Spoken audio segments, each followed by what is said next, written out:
Hindi lang si Bato, ka-coffee ha, take note ha, hindi lang si Bato ang nag-traidor dito kay Zubiri. Tandaan ninyo yan kasi ang nagsisirculate puro si Bato lang yung nababash. Meron din po na alam naman natin na magkaalyado yan, si Zubiri, yung mga kampo ni Digong, mga magkakaalyado yan ka-coffee at ang ilang senador na nadyadyaan po sa Senado. Pero hindi nabibigyan ng highlight. Hindi lang po si Bato ang bumoto para matsugi itong si Zubiri bilang Senate President. Ito, i-share natin sa inyo ka-coffee. Ito pong nilabas na infographics, ito pong publication materials na inilabas ng Philippine Center for Investigative Journalism. Ito po yung 15 senador na bumoto para tsugiin si Zubiri.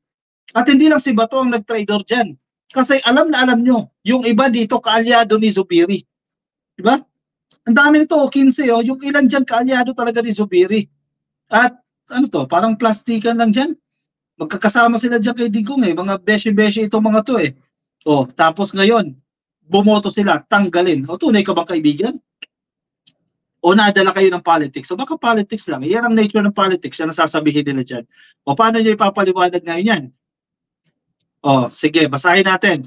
Ito po yung mga senador na bumoto para matanggal si Zubiri.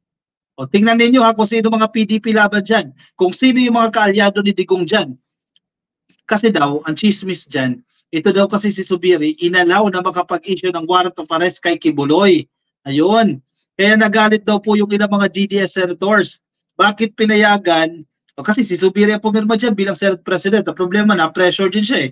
Ni Senator Risa Ontiveros. Kasi si Senator Risa Ontiveros, kapag hindi mo ginawa ang trabaho mo, nagpapamedya. O, naipit dyan si Zubiri. Yung problema, nakalampag niya ng warrant of arrest na yan, si Kibuloy. Siyempre, to the rescue ang ilang DDS senators dyan. O yan, nagkaroon ng lamat sila kay Zubiri. Siguro ito ka-coffee ha, ito ay mga analysis lamang, dahilan para tsugiin din siya ng mga DDS senators. Naku, nilaglag yung kaibigan nyo. O siya, sige. O, piliin natin dito sa 15 na to, sino mga DDS dyan. I-comment nyo ka-coffee kung sino mga DDS dyan. Alan Peter Cayetano, hindi yan DDS. O, bumoto para matsugi si Zubiri. Pia Cayetano, okay. Hindi masakit kay Zubiri yan. Dahil alam niya naman yan, yung magkapatid na Cayetano.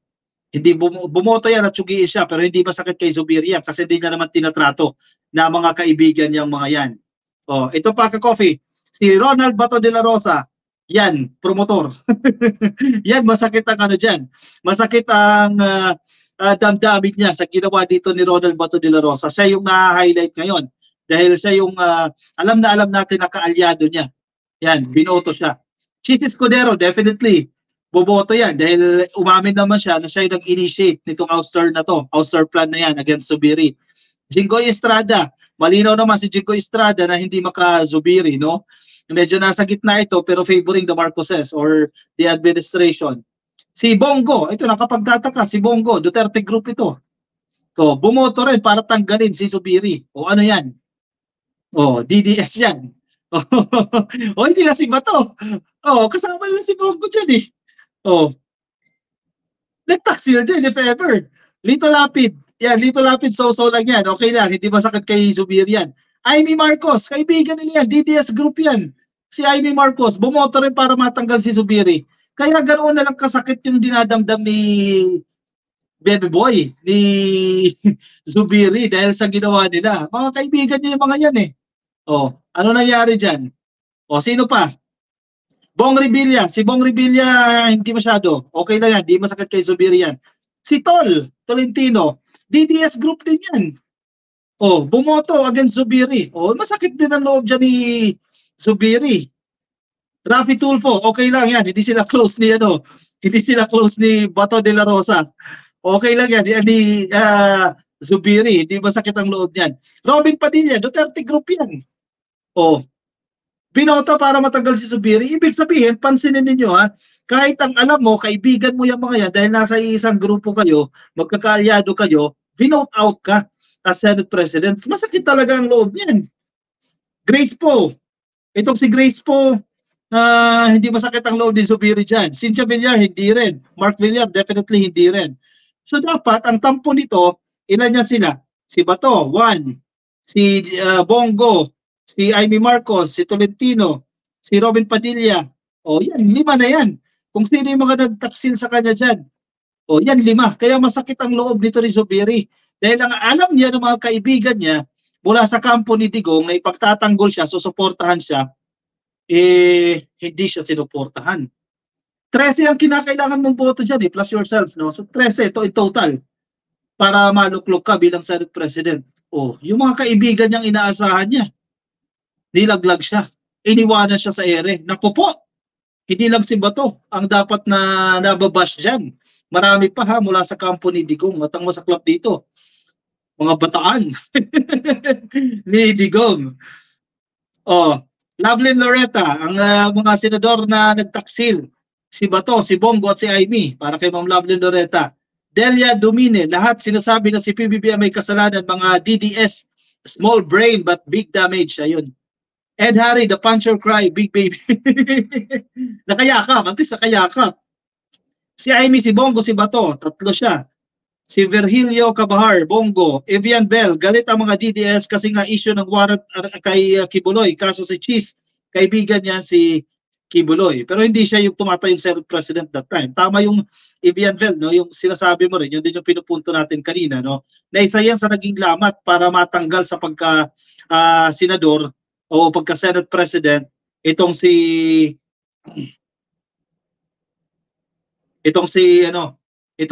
Zubiri. Si Padilla, Bato, Bongo Tolentino, Evangeline Baruela, correct. Kay Missy, si Mongo, Tolenwangling Tolentino, Robin Padilla, at ang pinakapaborito kong kala ko, Bato, Mamon pala.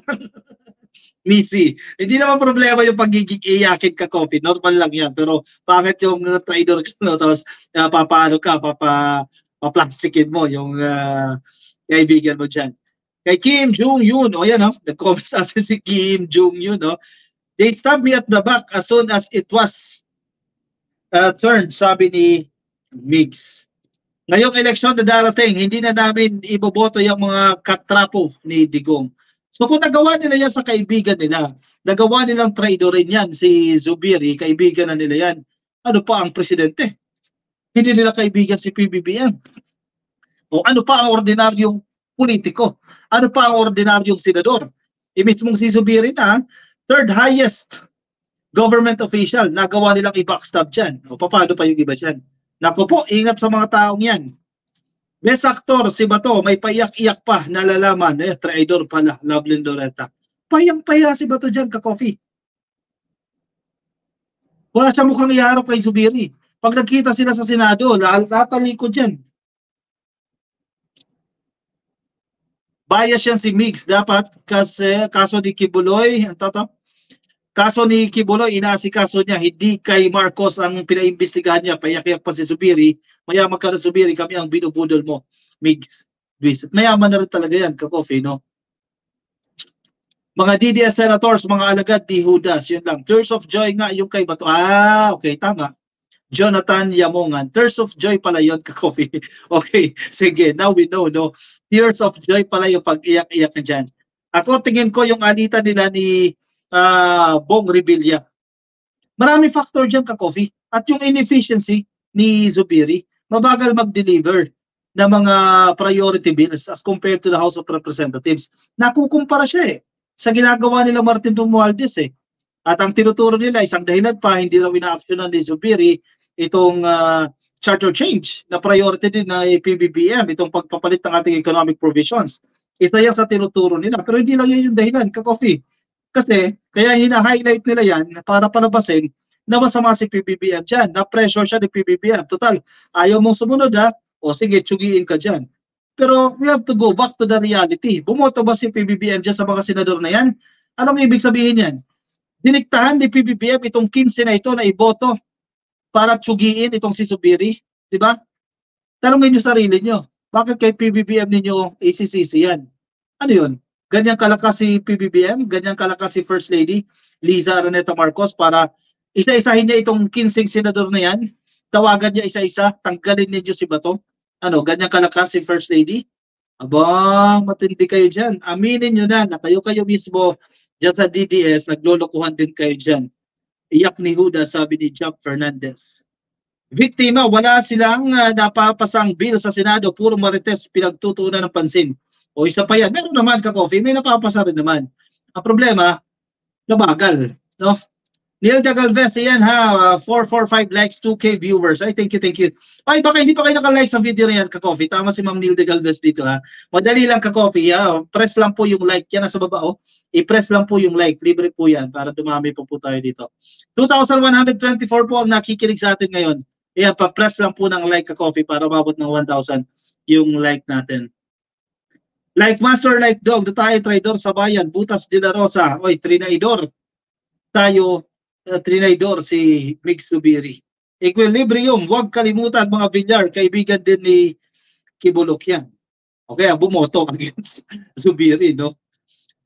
Naniniwala ako, in a way, naipit din talaga si Bato sa si Zubiri sa kalagayan niya. Pero yun eh.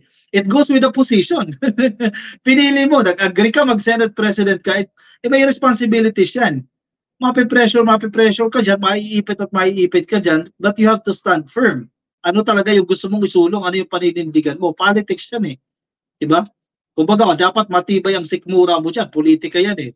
Sabi nga ni Jesus Escudero, sabi ni Cayetano, no, kinikwento niya yung buhay ni Escudero, kailangan handa ka bago pumasok. Hindi ka pwedeng iiyak-iyak dyan. Hindi ka pwedeng emotional dyan. Dapat strong ka dyan. Politics yan eh. Ma'am Jubita Villarde, nakikinig sa atin mula dyan sa Japan. Kay Rhea, good evening ka-coffee. Ayan, thank you po sa pagla-like na. Kay Happy Dragnell, pinapayagan lang daw na mag-attendance lang ang mga shootang mga senador ka-coffee. Actually, isa rin sa reason yan, hindi niya makontrol ang mga senador. Sobrang naging nagkanya-kanya ba? Itong mga senador na to the point na hindi na mahawakan ni Zubiri. Where in fact, siya yung tatay dyan eh. Dapat may control siya kahit papaano, no? Kasi mahirap na talimos-talimos kayo dyan. Ito yung priority. Ito yung gagawin natin. Hindi pwedeng lihis-lihis kayo ng landas dyan. Lugi kayo dyan. Pumalpak talaga si Zubiri dyan. At ang lalo lang sumaklap yung kanyang pagkakatanggal dyan dahil mga kaibigan niya ang mismong naglaglag sa kanya. Sally Rivera, good evening ka-coffee watching from China. Happy viewing po sa inyo. Naipit si Zubiri sa nag-uuntugang kalbo. Si Morales at si Bato. Venus Derama, dapat mag-isting kabayo ang presidente ng Senate. Walang kikilingan, trabaho lang para sa bayan. Venus Derama. Actually, ideally, yes. Pero sa politics, hindi pwedeng ganyan. Ka-coffee, no? Kailangan subtle lang. Dwayne Hazel, no? Ka-coffee, dami nilang ginagastos sa hearing. Wala naman napapatunayan sa mga akusasyon. Puro fabricated. Nagsasayang ng pera at taxes ang mga senador na mga yan. Liban kay Madam Risa at kay Win at J.E. Michelle, hindi si Bato ang catalyst sa pagkaka-oust kay Zubiri. Posible, no? O turning point ka-coffee. Pwedeng turning point o breaking point ka-coffee. Pero marami kasing factor na nagpatsugi dyan kay Zubiri. So pwedeng dun lang naging naging breaking point talaga itong si Bato de la Rosa. Alright, sige ka-coffee, anong say niyo dyan? I-comment ang inyong opinion, reaction dyan sa ating comment section para babasa rin ng iba nating mga ka-coffee. Kung nasa Facebook po kayo at nakikinig po sa atin ngayon, happy viewing po sa inyo ka-coffee ha. Villar Vero nasa Facebook, shoutout po sa inyo. Sa lahat po na nakantabay sa atin, baka hindi pa kayo naka-follow sa ating Facebook page, pasuyin na lang ka-coffee ha. Pa-click lang po ng follow. Ayan, ka-coffee, follow, libre, nasa YouTube. Click lang po ng subscribe at i-like lang po yung video na yan. Sige, move on tayo sa ating next topic. Kuha na kayo ng inyong kape, ka-coffee, para maganda ang ating talakayan kapag may kape.